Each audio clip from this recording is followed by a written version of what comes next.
Subscribe to Yuulo for all of your festival and weekend racing tips, with further coverage on our website at yuulo.co.uk. Later in the week, be sure to check out our Yuulo Weekender podcast, where myself, Barney and Jay Seller will be taking a deep dive into some of the big races coming your way. After a brilliant week at Cheltenham, the flat is back. Ireland gets the flat turf season off to a start with the traditional Irish Lincolnshire featuring at the Curragh. Earlier on, we drop into the beautiful surroundings of Sonclue to take in a couple of early season races.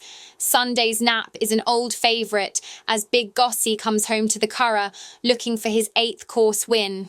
Charles O'Brien has had him out 3 times at Dundalk already this year to tee him up for his first turf start of the new season, and as he always tends to need a run to hit top speed, that should have him ready to roll. Big Gossie isn't getting any younger, so could be vulnerable to one from the next generation, so Ado McGuinness's Apache Outlaw is noted, while Colin Keane is on Go Atletico for the same trainer, so also gets a mention. Big Gossie to fly out of the stalls and grab a 5th course and distance win. Our next best is First Look, who became a bit expensive to back for followers after a fine runners-up spot in the French Derby last year, but gets a second chance here. Bought up by the ambitious Wathnan Racing Enterprise and moved into Andre Fabre's yard, First Look can feature dropped in grade. It will be a fascinating clash with stablemates Savannah's Night and Map of Stars also in the mix. Savannah's Night is usually seen plying his trade over further than this 10-furlong trip, so might find things a bit sharp, but did finish a fine 5th in the Prix de l'Arc de Triomphe, while Map of Stars has won 3 of his 4 starts, with 10-furlong wins at Longchamp and Compiègne. First Look to fulfil the promise of last year's French Derby second to land this. Earlier on, Christopher Head's Lope de Vega colt, Madero, can take the listed Prix Omnium, chiefly at the expense of last season's Group 3 runner-up Nesthorn.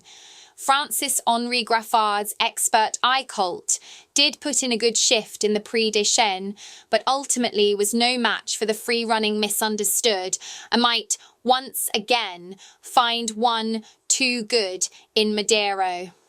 The selection has won both his starts on deeper ground, so with the early season going very soft at Sonclue, Madero's the one for me. Back at the Curragh, Adrian Murray can get his flat season off to a winning start with Power Blue, lining up in a maiden. This Space Blues colt is well bred, with plenty of speed in the pedigree, and there's every chance that this yard can bring up a hat-trick of wins in this race.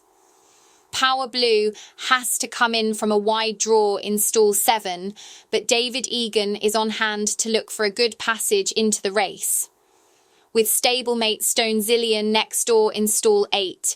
Expect plenty of pace out wide from the off, but Power Blue is the one I'm on. Radobarg looks a decent pick for the feature, the Lincolnshire.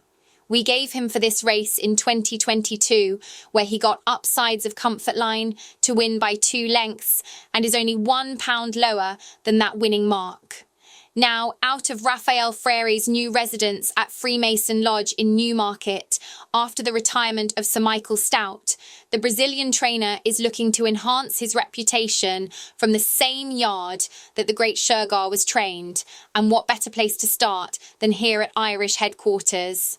Gleneagle Bay has been prominent in the betting this week, so with Colin Keane in the hot seat and a nice draw in stall 3 has to be considered, while Johnny Murtaugh's Grey Take Heart is also likely to be on the premises. Radobarg to turn the clock back for his new trainer and take the Lincolnshire again.